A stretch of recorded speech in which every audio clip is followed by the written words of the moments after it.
Il fait partie des 3 piliers de sa génération, il est rapidement devenu iconique avec son univers incroyable de ninjas et autres combattants furtifs. Son nom résonne toujours comme un géant du manga et de l'animation, je parle évidemment de Naruto.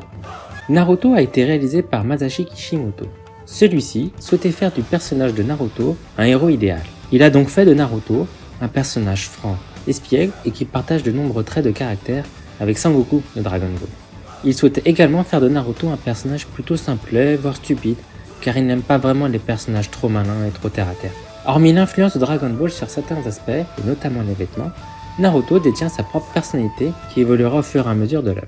L'histoire commence dans le village caché de Konoha, lorsqu'un démon renard à 9 queues, appelé Kyuubi, vient les attaquer par surprise.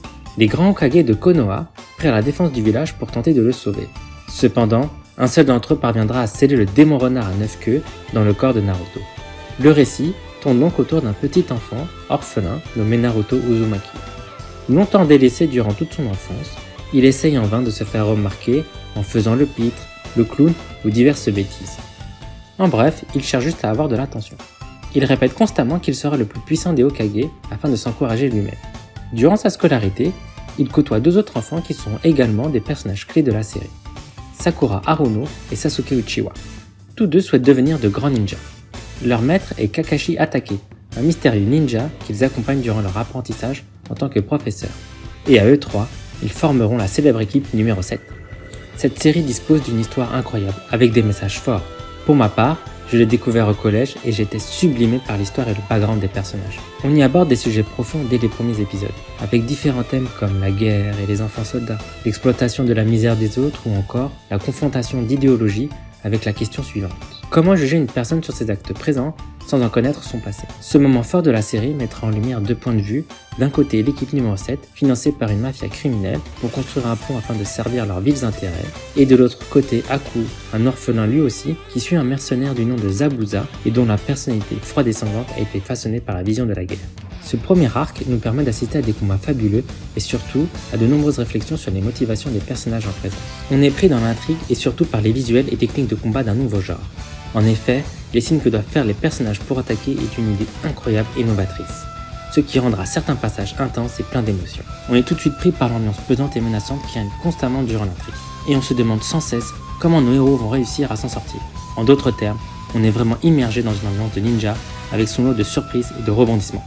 Et que dire à part waouh, on est qu'au début de la série et les masterclass s'enchaînent déjà. Le récit de Naruto nous emmène directement dans un monde plein de réflexions et de questionnements. Chaque arc de l'histoire amène une question existentielle dont la réponse est juste impossible par moments. La franchise et l'honnêteté de Naruto seront les clés pour en comprendre les éléments de réponse. Je vous conseille donc vivement de regarder la série, tellement les messages y sont nombreux. L'auteur nous confronte aussi l'évolution de Naruto grâce à la personnalité de son rival. En effet, Naruto est assez turbulent, il est le meilleur ami de Sasuke, il a les plus mauvais résultats de l'académie des ninjas, mais il est très endurant et imprévisible.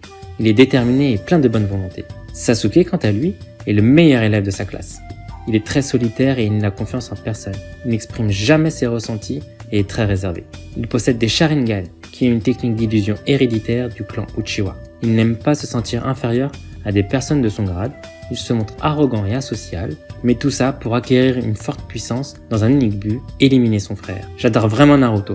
La série joue énormément avec nos émotions et on sent vraiment une envie de l'auteur de nous faire réfléchir sur le monde qui nous entoure. D'autant plus que les techniques sont incroyables et variées, et les personnages super bien travaillés. La patte graphique de Kishimoto est particulière et unique. J'ai passé des heures à dessiner les personnages tellement ils étaient marquants et détaillés, dont un qui fait l'unanimité pour tous les fans de la série. Il est le frère de Sasuke et ce n'est autre que le grand Itachi Uchiwa. Alors lui c'est du lourd, du très très lourd niveau puissance et background. Il transpire la classe et impose le respect comme personne. Un génie en tout et pour tout, à l'image de Byakuya dans Bleach. Ses techniques sont redoutables, il a un charisme titanesque et il sera au centre d'une histoire incroyable, mais je vous laisse découvrir et apprécier tout ça. Et si toi aussi tu veux être aussi cool que lui, n'oublie pas de t'abonner. Et ce qui ponctue la puissance de l'anime Naruto, c'est sa bande son originale qui est juste géniale. Le mixage entre tradition et guitare électrique est juste parfait. Les combats en deviennent épiques et mémorables, sans oublier les openings et les endings qui sont de vraies perles auditives. Bravo au studio Pierrot pour leur travail remarquable, ils ont participé grandement à rendre l'anime Naruto inoubliable. Tous ces éléments font de Naruto une œuvre unique qui a marqué à jamais le monde du manga. Il y a tellement de sujets à développer et à apprendre avec Naruto, mais tout ça, on le verra dans une prochaine animation. Salam animé à toi! J'espère que la vidéo t'aura plu, Partage-moi en commentaire quel est ton personnage de Naruto préféré. N'hésite pas à t'abonner, liker et à me suivre sur les réseaux sociaux. Sur ce, je te dis à bientôt pour de nouvelles animations.